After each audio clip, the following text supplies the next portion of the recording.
por así decirlo, tiene una mayor velocidad. Por eso el masaje es tan relajante también, ¿ya? Porque tiene un factor fisiológico. Nosotros lo que buscamos es llegar al umbral. ¿Para qué? Para que tengamos una respuesta. Si no llego a un umbral o no soy capaz de excitar al sistema, no tengo respuesta. Y esto aplíquelo para la kinesiología como tal.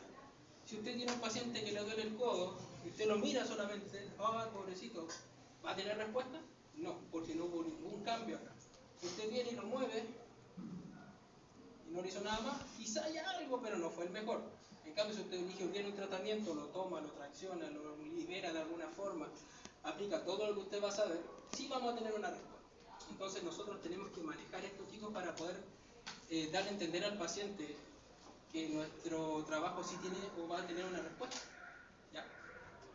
En la membrana del tejido nervioso, ¿alguien se acuerda del umbral? ¿Cuánto era? Menos Primero, antes de 55. eso, ¿cuál es la membrana en reposo en voltaje? ¿Cuánto era su valor? Menos 70. ¿Ya? Entonces vamos a tener, cuando hay equilibrio, cuando está en reposo, todo esto que usted se mete ahí un electrodo y puede meter ahí una evaluación, va a ver que estamos en un equilibrio dentro de un desequilibrio. ¿Ya? Recuerden que estamos en algo que va cambiando constantemente. Entonces este desequilibrio lo que hace es formar un equilibrio general. Esos canales permiten que la concentración de sodio y potasio se mantenga estable en periodos de reposo. Pero cuando tenemos un estímulo, esto cambia. Esto genera cambios en la polaridad de la membrana. Entonces, como estábamos conversando, en una etapa en donde la membrana está súper relajada, el potencial de la membrana en reposo, el valor inicial es de menos 70. ¿Por qué menos y no es positivo? Porque usted es negativo, tan negativo. ¿Se pusieron a pensar en eso? Cuando pasaron fisiología. ¿El sodio qué es lo que es? ¿Positivo o negativo? Positivo. ¿El potasio positivo o negativo? También es positivo. Entonces, ¿por qué los valores son negativos? Son preguntas que me hago. Son las proteínas que hay en las membranas. Las proteínas que están dentro de la membrana tienen una carga tan negativa que, independiente de la carga que tengan los aniones, los cationes, etc., no se pueden ir a la, por así decirlo, a valores positivos a no ser que haya un estímulo. Entonces, no olvidar, menos 70, potencial de membrana en reposo. Eso quiere decir que cuando yo estoy en reposo, los canales de sodio y potasio, que son los que van a estar acá, esta difusión a través de las mismas proteínas de la membrana, van a aportar menos 66 milivolts a ese valor. Y fuera de lo que uno cree, la bomba iatrogénica o la bomba de sodio y potasio solamente aporta menos 4 en reposo. ¿Por qué creen ustedes que el cuerpo usa más los canales que la bomba para mantener este equilibrio? Porque la bomba gasta mucho. La bomba gasta mucha energía. Y esto no, porque pasan por difusión. Ah, que hay más, que hay menos, ven para acá. Si acá hay mucho, ya banda para allá. Y empezamos a tener un equilibrio sin tanto gasto energético. En cambio, si la bomba se activa, gastamos ATP. Y lo que usted quiere es ese ATP, gastarlo en otro lado, con el músculo y lo que sea. Pero ese es el valor mágico, chicos. Y entender que esta membrana en reposo se mantiene en reposo gracias a los canales de sodio y potasio. No a la bomba. La bomba se mantiene ahí en caso de que necesitemos algo que sea efectivo. Y si tenemos energía para trabajarlo, sería ideal. Y también no se olviden, la membrana de las neuronas es positiva por fuera, negativa por dentro. ¿Sí? Ahí está la membrana en super línea que dice ahí. Positivo por fuera, negativo por dentro. ¿Por qué se mantiene negativo por dentro? Por las proteínas. ¿Sí? Y afuera más que nada por la cantidad de iones positivos que existen. Un detallito de la bomba electrogénica o la bomba de sodio y potasio como dato más que nada. Recuerden, si acá vamos a trabajar, vean, si esta bomba trabaja constantemente, gastamos casi un 30% de lo que vamos a generar. O sea, no sirve. No te va a servir, no es eficiente. Es eficaz cuando necesitamos que trabaje, porque va a generar todo un movimiento dentro de estos elementos. Pero en el día a día no me funciona, porque gasta mucha energía.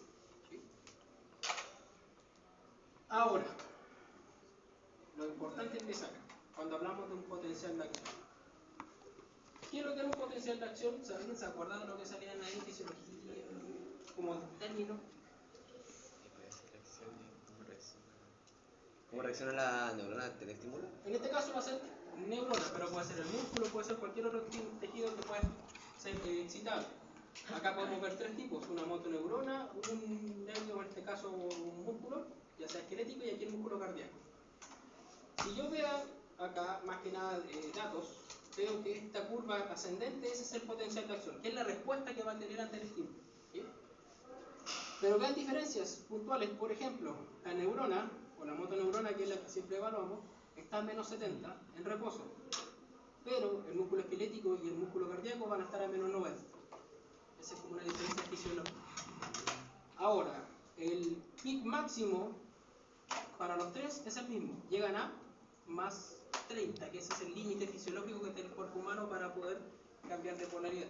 Entonces vamos a pasar de menos 70 a más 30 y pasamos de menos 90 a más 30 también. O sea, no hay un valor más alto a no ser que ya después tengamos quizá una patología.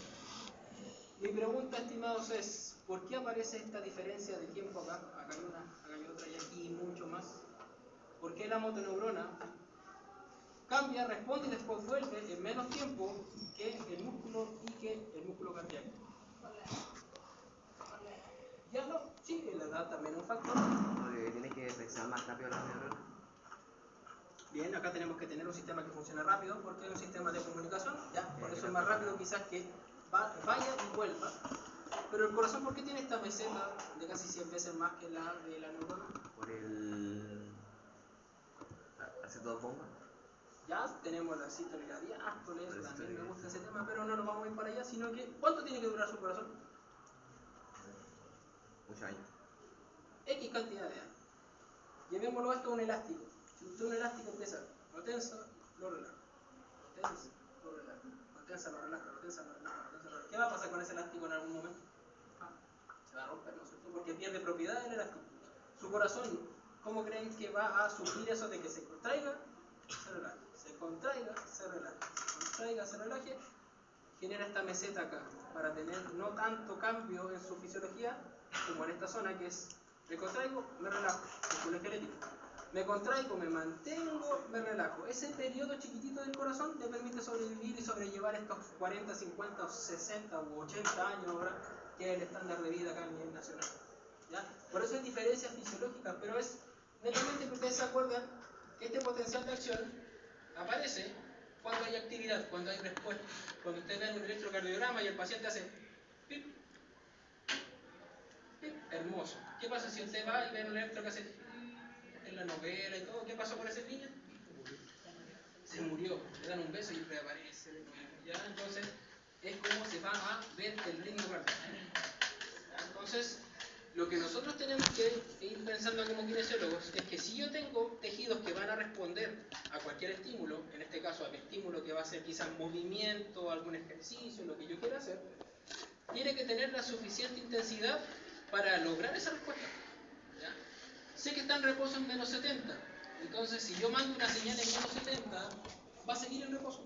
Menos 70 son iguales, entonces no hay cambios. ¿Qué valor tengo que yo pensar ahora para poder vencer el umbral y generar un potencial de acción? Tiene que ser hacia abajo o hacia arriba. Y en matemática pura. Tiene que ser un estímulo mayor. Si está en reposo, el estímulo tiene que ser más grande que el reposo. Entonces, ¿hacia arriba o hacia abajo? ¿Hacia arriba? Si yo digo menos 80, ¿es mayor o menor a menos 70? Adelante. Menor. Es menor. Inversa, acuérdense.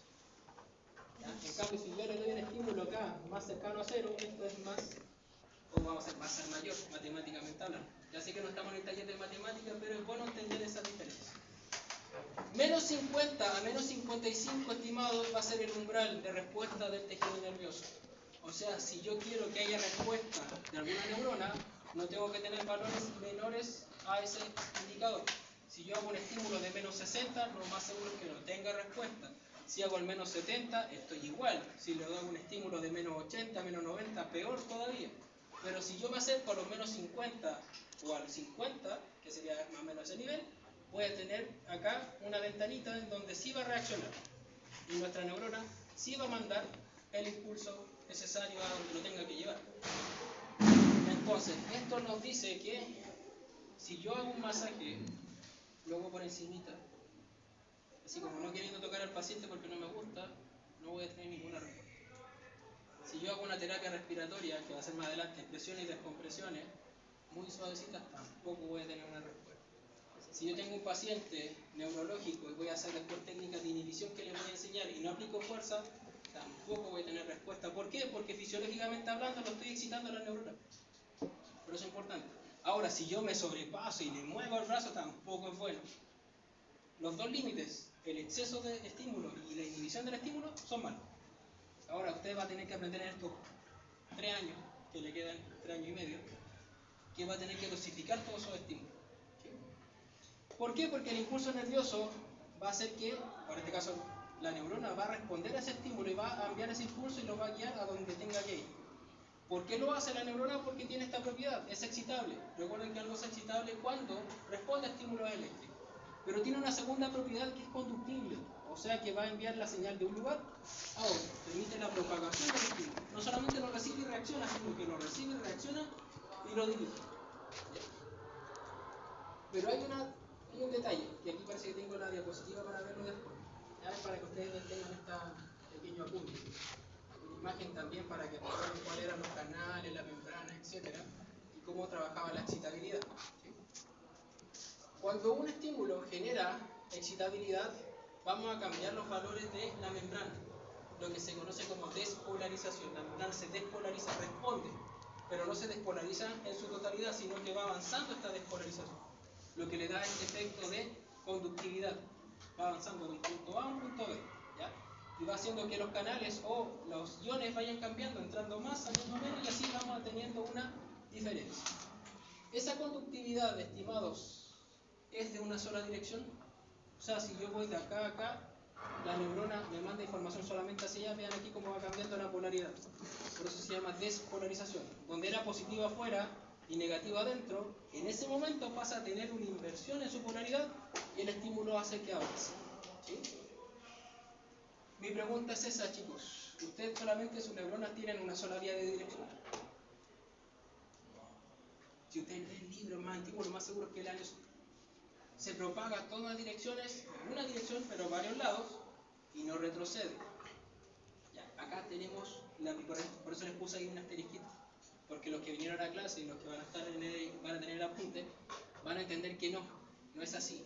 Lo que pasa es que si bien tiene una dirección en la que se va a mantener, la neurona se retroalimenta de esa información. ¿Ya? Eso es lo que nosotros ahora, chicos, vamos a empezar a conocer como neuroplasticidad. ¿He escuchado ese término?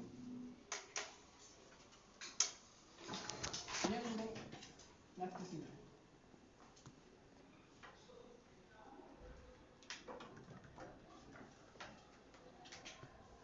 Si usted quiere aprender a andar en bicicleta ahora, ¿lo puede hacer? Va a costar un poco más. Un niño Es más fácil. tiene un adulto mayor. Más difícil. Los tres van a poder hacerlo, quizás, si no sabían desde el inicio. Pero el niño va a tener quizás una mayor rapidez, ustedes van a tener una rapidez intermedia, por así decirlo, y las personas adultas no es que no puedan, sino que van a tener que hacerlo, pero con una lentitud quizás en la progresión. Eso es cuando nosotros nos acomodamos a los estímulos. Eso es neuroplasticidad. Es lo que usted va a buscar en sus pacientes. ¿Por qué? Porque si hay una patología, hace que el sistema nervioso trabaje de una sola forma. Mande señales que son tan potentes en una sola dirección que al final usted no tiene cambio. ¿Y qué hace el kinesiólogo? Busca esos cambios. ¿Vale? En un accidente vascular, en un niño con PC, en un niño hasta con síndrome de Down que tiene una hipotonía dentro de sus casos clínicos, y vamos a entender qué significan todas esas cosas. Lo que yo busco es cambiar eso, porque si yo sigo mandándole las mismas señales por las mismas vías, lo que vamos a hacer es mantener un status quo en el paciente. Los que son más de deporte pasa lo mismo. Si yo rehabilito a un paciente o a un futbolista que va en una sola dirección y en el partido obviamente cambia direcciones constantemente, ¿qué va a pasar? Cambia de dirección, se lesiona de nuevo. Entonces eso es lo que usted tiene que ir dándole ya el sentido a su formación. Ustedes lo que hacen como kinesiólogos es generar neuroplasticidad, ya sea respiratoria, musculoesquelética, lo que sea. El sistema nervioso va a responder a esos cambios. ¿Sí? Si usted ahora se sube en una bicicleta, ¿cómo va a ser su performance? Bueno, mal. ¿Van a andar bien? ¿Van a andar mal? ¿De qué va a depender? De que sea motivante. De la experiencia previa y de la experiencia actual. Entonces, si usted anda en bicicleta todos los días, pucha, profe, es genial, yo manejo con 100 manos y Hay un compañero que no se subió una bicicleta hace 6 años atrás, se va a subir, va a temblar un poquito porque está regulando recién y va a poder andar. La calidad es distinta, pero el objetivo es el mismo. ¿Vale? ¿Quién de acá maneja? ¿Pero manejan así a lo Toretto o manejan a lo ya inicial? Porque has visto a las personas cuando aprenden a manejar, ¿ya? Eso es neuroplasticidad cuando ya tienen ya en el cuerpo, no sé, unos 4 choques, unos 2 atropellos, no sé, que tengan ya más experiencia, la persona ya maneja así. Que se ve la pura mano, ¿ya? Eso es neuroplasticidad, es entender que yo que estos motores más adelante los voy a hacer de forma más automática. Porque hay personas que lanzan la pelota de aquí y puede llegar al aulario de allá, y hay otro que lo toma y llega recién aquí a mi vaso. Si tenemos el mismo brazo y los mismos músculos, neuroplasticidad. Porque hay personas que le pegan a la pelota tan fuerte, porque hay personas que bailan tan bonito, porque hay personas que somos un palo. Neuroplasticidad. ¿Ya? Son estímulos y aprendizaje. Por eso estamos tratando de que esto, yo se los coloco acá porque siempre nos falta el que no viene a clase, el que no venga en la diapo y lea esto. Pero profe, si usted puso ahí que esto no retrocede, se olvidan de ese asterisco. ¿Ya como vinieron? Sí, sí hay. Inclusive las neuronas, mientras más yo hago que se asocien, más se acercan. Si yo un estímulo no lo repito constantemente, se separan más y se demora un poquito más. Por ejemplo, si yo les digo ahora que piensen en chocolate, a los que les gusta el chocolate, ¿a qué más lo asocian? Lo más probable es que quizás lo asocian a algo dulce, ¿ya?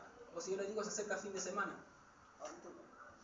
empieza a darle la sed peligrosa y tenemos otra conexión ya más arraigada. Y así tenemos que nosotros ir aprendiendo. ¿Sí? Por lo tanto, el potencial de acción que nosotros generamos, la respuesta es netamente esto. Está el paciente en reposo o la membrana de la neurona del paciente en reposo. Yo le aplico un estímulo, pero ese estímulo tiene que ser lo suficientemente alto para vencer el umbral, que ahí tenemos un umbral nosotros que va a ser el que va a activar todo este sistema. Ese umbral es de menos 50 a menos 55, y ahí ya tenemos nosotros una respuesta que es una cadena de eventos que permite la despolarización, y luego cuando llegamos al tope fisiológico máximo, que es más 30, volvemos a la normalidad. ¿Ya? Pero ¿qué ocurre acá en este fenómeno? Para que cambie la polaridad de la membrana, cuando estamos acá, chicos, y pongan atención a esta parte, cuando el umbral se vence, se empiezan a abrir canales. Ahí, bueno, ahí está ya el torpedo. Cuando se está despolarizando, se abren más los canales del sodio. Y eso permite que esto se vaya acelerando. Cuando ya todos los canales se abren, fisiológicamente hablando, llegamos a un potencial de más 30. Y aquí ya se empiezan a cerrar. ¿Sí? Empezamos a tener ya una respuesta del otro, en este caso, ion, que sería el potasio. El potasio se empieza a abrir los canales y empezamos a recuperar todo lo que hicimos en el cambio general. O sea, en palabras sencillas, cuando ocurre la despolarización, se abren los canales del sodio. Se empiezan a abrir uno tras otro. Y cuando ya se abren todos, llegamos al pico. Y ya llegando allá arriba se empiezan a cerrar. Para poder volver a la normalidad, independiente de que ya se cerraron los canales del sodio, se empiezan a abrir los del potasio, para que este también empiece a hacer difusión y volvemos a la normalidad. Entonces, repolarización, apertura de canales de potasio. Despolarización, se abren los canales del sodio. Ya no es que se abra uno solo, es como casi automático que si usted llega al umbral se empiezan a abrir todos, como una cadena de eventos. Se abre, empezamos a despolarizar la membrana hasta que ya todos se abrieron, llegamos todos. Se empiezan a cerrar, pero como la neurona está tan ya con iones diferentes, empiezan a abrirse el otro ion, que sería el potasio, para poder volver a la normalidad. Acá hay un proceso a veces que el cuerpo se pasa, no todas las veces, y aparece una pequeña curva que la vamos a ver en otra diapositiva, que es la hiperpolarización, ¿ya? Que es cuando nos sobrepasamos en volver a la normalidad. Todo esto ocurre obviamente en milisegundos, es una respuesta rápida, ¿vale? Pero abro, cierro, despolarizo y aquí después repolarizo. Canales de sodio abiertos, canales de potasio abiertos. Y después vuelvo a la normalidad. O sea, lo que ocurre es esto. Vean cómo van cambiando la polaridad porque va avanzando. O sea, llegamos al umbral y se empiezan a excitar todas las estructuras de la membrana y ya tenemos este fenómeno de conductividad. O sea, la despolarización, estimados, es eso. Ahí va a estar la definición para que lo puedan leer después. Pero netamente es que se empiezan a generar o se empiezan a abrir todos los canales de, en este caso, el sodio. Hay una característica. Durante la despolarización, chicos, la neurona no es excitable nuevamente. ¿Por qué? Porque ya llegamos a un umbral, ya llegamos a la apertura. No se van a abrir más canales porque ya no tengo más canales. Entonces, si viene otro estímulo, independiente de la intensidad, ya la respuesta está. ¿Vale? Eso se conoce como periodo refractario, pero el nombre más correcto sería periodo refractario absoluto, para algunos que lo han escuchado de YouTube. La repolarización, en cambio, cuando volvemos a la normalidad, ahí el potasio empieza a tener su factibilidad. Vean como el sodio se cerraron los canales, pero el potasio se abrieron. Y lo que hacemos es volver a la normalidad. ¿Sí? Eso va a generar que se restablezca los niveles de iones en la membrana, volviendo ojalá a los menos 70 nuevamente. ¿Sí? Todo esto va a generar estas etapas que usted ve acá. Nuevamente, potencial de membrana en reposo. Disculpen que sea tan catete, pero ¿de cuánto era? Menos Menos 70. 70. Ahí está usted relajadito. Viene un estímulo. ¿Qué estímulo puede ser acá? Cuando lo llaman, cuando lo tocan, cuando lo escriben, cuando abren la mano, cuando le tocan algún receptor, cualquiera sea que interactúe con el sistema nervioso. Ese estímulo, por ejemplo mi voz ahora, está generando este proceso en su sistema nervioso. Pero si hablo así.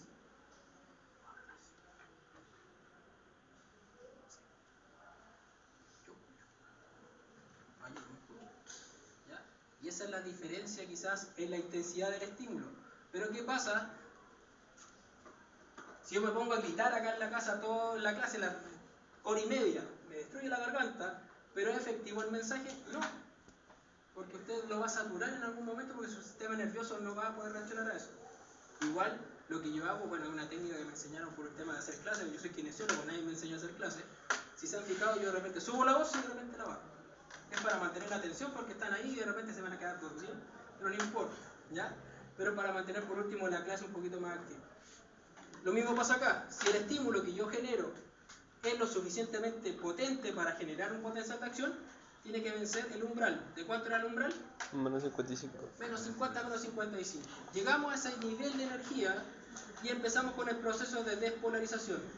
¿Qué canales se abrían? Los del sodio. Los de sodio. Se empiezan a abrir acá todos, uno detrás del otro, porque así va subiendo el voltaje hasta llegar al nivel fisiológico al que era más apex. 30. ¿Sí? ¿Qué pasaba si yo acá tengo otro estímulo, viene otro estímulo acá y quiere llegar justo en esta etapa? ¿Vamos a tener una despolarización mayor? No, porque acá tenemos nosotros ya los canales abiertos, no puedo abrir más puertas, no puedo, no sé, inventarme más canales. Ese se llama ¿Ya? Por eso si yo hago un estímulo, periodo refractario sobre el absoluto. otro, no voy a tener mucha respuesta. Es como cuando usted hace algo,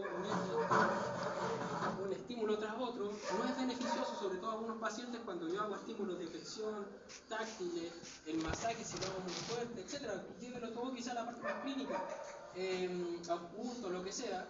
Si yo saturo el sistema no voy a tener una buena respuesta. Por lo tanto, yo tengo que respetar el ciclo. Si ya se despolarizó, va a pasar. Ese es el todo. Si yo no logré vencer el umbral, no va a pasar nada. Ahí está el nada. Entonces, ¿hay respuesta? La ley del todo nada. El todo sí hay respuesta, en el nada no hay respuesta. Cuando llego al límite fisiológico que arriba de la apertura de los canales de sodio, digo, se van a cerrar. Ese es el límite. Y vamos a tener una apertura de los canales de potasio, lo que va a generar la repolarización. Y lo normal es que volvamos nuevamente a la membrana en reposo, que era los menos 70. Pero aquí aparece este fenómeno que no es muy común, que es la hiperpolarización. Cuando el sistema no se regula bien, se abren demasiado los canales de, en este caso, de potasio. Y aquí, ¿quién va a entrar a trabajar? La bomba. En esta etapa, la bomba, para que sea más rápida la normalidad, ¿ya? Cuando hay una hiperpolarización. O sea, todo lo que nombré, hasta ahí. Por si acaso, ya para que lo puedan leer después con más calma. Ahora, lo que nosotros necesitamos entender es eso, ¿ya? Ley del todo o nada, yo creo que se entiende. ¿Venzo el umbral? Respuesta. Si no venzo el umbral, no hay nada. Si yo aplico este estímulo en un paciente, lo hago bien, respuesta. Si lo hago mal, no tengo respuesta. Una vez generado, se mantiene y se va a mantener por retroalimentación positiva. O sea, se abre uno, se abren todos. ¿Sí? Cuando yo genero esa respuesta, independiente de que el estímulo sea mayor o menor, ya se abrieron. ¿Sí? Entonces, si yo logro vencer el umbral, mientras llega a los menos 50, menos 55 y estimule el sistema nervioso, va a haber respuesta. Si yo aumento algún estímulo o le genero otro estímulo aún mayor, no va a pasar nada porque ya despolaricé la membrana, ya se abrieron los canales, entonces no voy a tener otra respuesta mayor, por así decirlo. Esto sí, estimado, es importante. En esta etapa, ¿se acuerdan que le había dicho si llega un estímulo acá donde se está despolarizando? No vamos a tener ninguna respuesta, que eso se llama periodo refractario, no hay respuesta. Es absoluto en la despolarización, pero en la repolarización es relativo. ¿Por qué? Porque va a depender de la intensidad del estímulo. En el caso de esta primera franja que está en amarillo, cuando estamos en un potencial ya absoluto de no reaccionar, es porque los canales de sodio ya están abiertos. Entonces, basándome en eso, ¿por qué la repolarización podría tener una segunda respuesta? O sea, acá, ¿por qué en esta zona podría tener una segunda respuesta? Porque acá no, acá se abrieron todos los canales del sodio. Ya no voy a abrir más, no tengo más. Pero cuando llego acá y la repolarización comienza, ¿qué pasa con los canales del sodio? Algunos ya se cerraron. Entonces, si el estímulo llega justo acá, los que ya se cerraron se podrían volver a abrir. Entonces, si yo genero un estímulo, un segundo estímulo, va a depender si hay canales abiertos, o en este caso si hay canales que se cerraron, los voy a volver a abrir. Es importante, chicos, de que esto lo llevemos a la práctica. Si yo voy a generar un estímulo, el que yo quiera, tengo que tener la tranquilidad de volver a generar un segundo estímulo cuando corresponda. No hacerlo uno sobre otro porque puedo saturar al sistema nervioso. Ya estoy hablando de milisegundos tampoco, no es que yo voy a esperar 5 minutos para pasar una mano y después esperar que se recupere todo. No, tengo que tener cierto respeto a. Y no solamente digo que sea un tipo de estímulo. Si usted está haciendo un masaje, por X razones, quiere relajar a un paciente, estoy en el ejemplo más clásico, pero ahí tiene música, tiene bulla, tiene sonido, tiene olores, satura el sistema, ¿la persona se va a relajar? Lo más seguro es que no. Entonces, ¿cuándo los masajes son efectivos? Cuando no hay mucha interacción de otros sistemas, sino que se encarga solamente el táctil de hacer lo que tiene que hacer. ¿Ya? Los que les gusta poner canciones suavecitas, puede ser aromaterapia también, ahí aparecen los olores de la... Lo que sea, como usted quiera. Pero si usted en una sala, por ejemplo, de estimulación en los niños, estimulación temprana, tiene una cantidad de luces, papeles pegados, ¿qué va a pasar? El niño va a quedar así, en éxtasis. Y tiene mucho que ver y no va a poder usted lograr que se enfoque en lo que usted quería, que era que se parara. Se va a parar o se va a parar mal porque tiene tantas cosas que hacer y ver que no. Y eso es lo que usted va a tener que regular más adelante. Como mi estímulo va a generar una respuesta. Y si yo lo hago demasiado intenso, no voy a tener una buena respuesta. ¿Bien?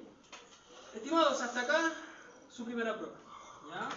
Va a estar hermosamente sencilla. La primera no es tan terrible, la otra tampoco, pero tienen que repasar un poquito. ¿Ya? Entonces, ¿qué voy a hacer ahora? En un ratito más, yo creo, después del laboratorio de mecánica, subir la guía y las clases también para que las tengan como repaso. ¿Sí? Los capítulos del SNEL, repásenlo también. Y algo más le iba a comentar. Chicos, los que están con biomecánica conmigo ahora y más tardecito, lo más seguro, si lo vamos a hacer el laboratorio en el gimnasio kinésico. ¿Ya? Porque el laboratorio de biomecánica todavía no me convence cómo está distribuido. ¿Ya? Así que mientras no lo arregle, que tenga que arreglar, lo vamos a hacer acá. El mapa mental que había que hacer, ¿de qué era? ¿Sabes cuál era el tema? Las características de la neurona y las funciones de la crías. Características de la neurona y funciones de las crías. Bien, chicos, espero